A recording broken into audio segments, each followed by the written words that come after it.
Hey guys, welcome back. So let's look at this. In life, we all have our own quest, okay?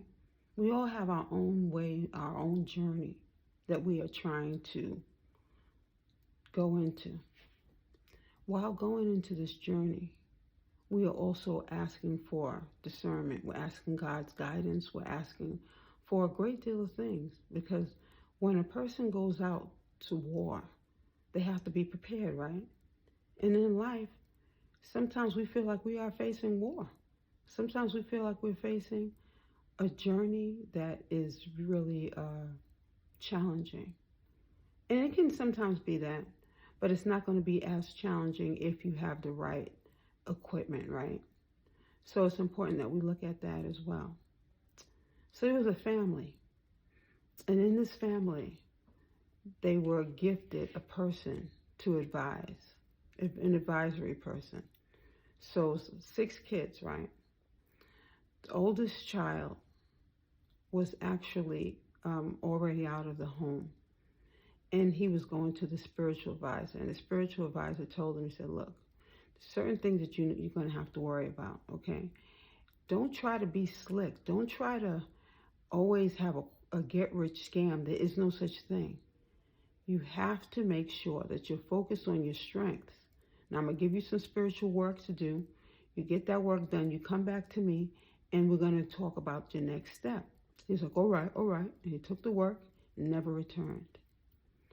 The next person comes along, the younger brother.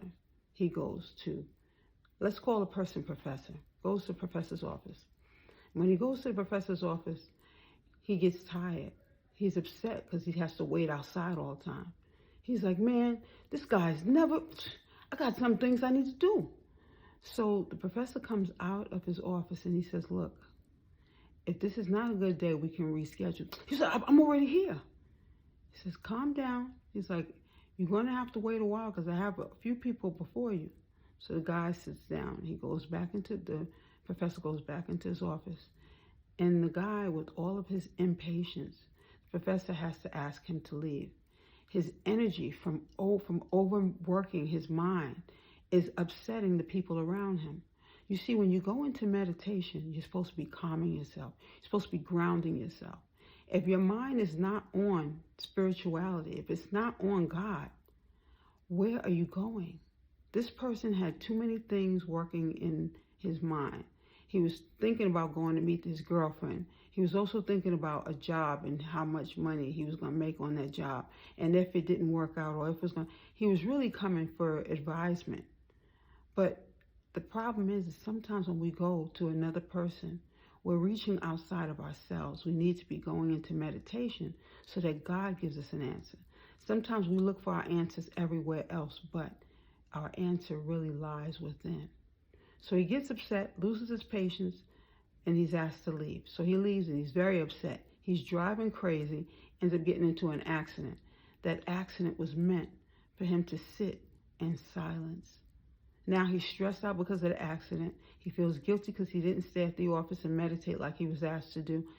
He's going through a great volcano eruption. So let's move to the next person. The next person is a girl.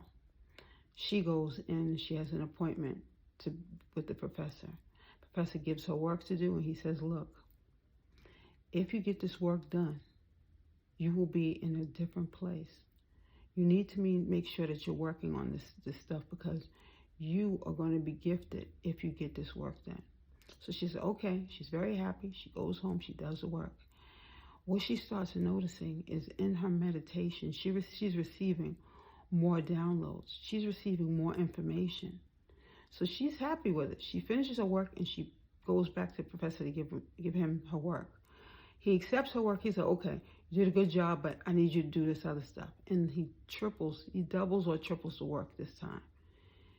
She's losing her patience. She's like, man, I got my own work to do. I got to go back to school. I got my college professor work to do, and now he's giving me work to do. Her attitude is she's focused on work. She's not focused on the outcome. She's not focused on the journey. When you're being advised, you're supposed to be focused on the journey. living in the moment, understanding that this is going to be a profit for you, but you're not looking at it that way, because what you're saying is, I don't have the time. If you don't have the time for God, think about it. If God didn't have the time for you, you wouldn't be here. So she sits down and she meditates while he goes back into the office. Finally, he comes back out and tells her, make sure that you're focused and make sure that your mind is clean. Don't think all this other stuff. Watch the company you're keeping. And he closes the door. She goes and leaves. The next daughter comes. No, the son comes. Another son comes. The next son comes. He's a barber. So he goes in, and the professor comes and meets with him. And he says, oh, I see you've made some progress. Says, what you mean? He's like, well, I see you got work now. So now that you have work, are you going to have time to make for God? So he laughs it off. So the professor gives him some work to do. He takes the work, leaves the office. He goes home, says he's going to do the work, but instead he sees some friends. He hangs out with the friends and he forgets about the work. A week later, he's supposed to meet with the professor. He cancels the appointment. He's going to see him another time. Now, when you wait around and you don't meet the expectations, first of all, if you ask to meet with this person and you choose to cancel it, that's on you. But if you cancel, when it's time to make an appointment the next time, is he going to be available? That's the question. So now, another young lady comes. She's the younger sister. She meets with the professor. The professor says, oh, you've been making some progress. Here's your next assignment. And she says, okay, can I turn it into you early? He said, okay, yes, you can turn it in early. And I will have another set of work for you to do. So she's kind of discouraged, but she says, okay, I'm going to do the work. She goes home. She gets some of the work done. He sees her early. And he says, did you finish? How are you doing? And she's not finished the work, but she's working towards that goal, okay? Working towards a goal means that you are at least attempting to get the assignment done. So she was actually in a good position. Now the youngest son comes. He comes, first says, hey, how you doing, young man? I'm fine. Gives him some work to do. He gets his work done. He plays around a little bit, but he gets some of it done.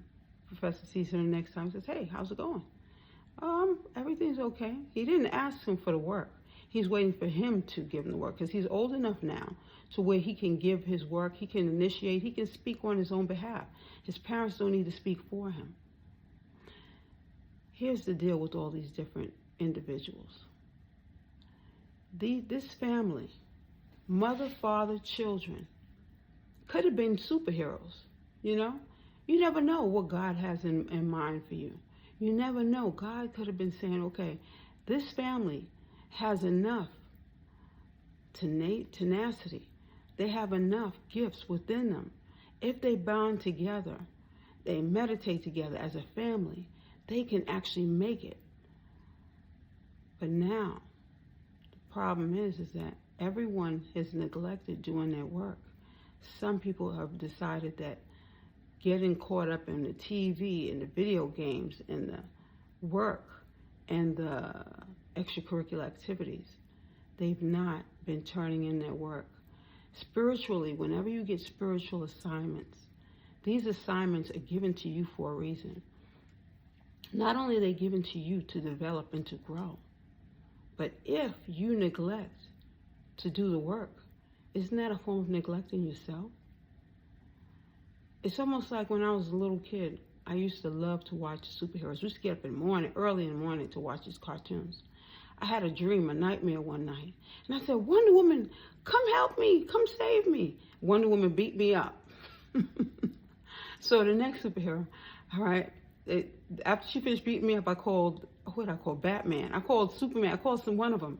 And the same thing, they came and beat me up. So that's when I stopped believing in superheroes. That's when I said, okay, it's time for me to start believing in God, because the superheroes apparently are not going to do it, okay? But as children, we learn different lessons. Just as adults, we learn different lessons.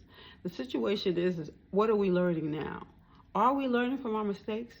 Now, I know that I went all the way around the mulberry bush to make a point, but it's important that we're looking at our activities. We're looking at what it is that we're doing. Now, some people say, okay, you know, she's optimistic, she's this, she's that. I make mistakes, I get upset. Everybody goes through their own forms of, you know, getting annoyed or even depression. But the point is how do you get back up and start all over again? Do you stay down or do you get back up? Get that glass of water, drink that water, eat that fruit, eat those vegetables, and get yourself back on track. That's the point, okay? Guys, it's been wonderful. Hope you're going to have a wonderful weekend. I'll catch up with you later.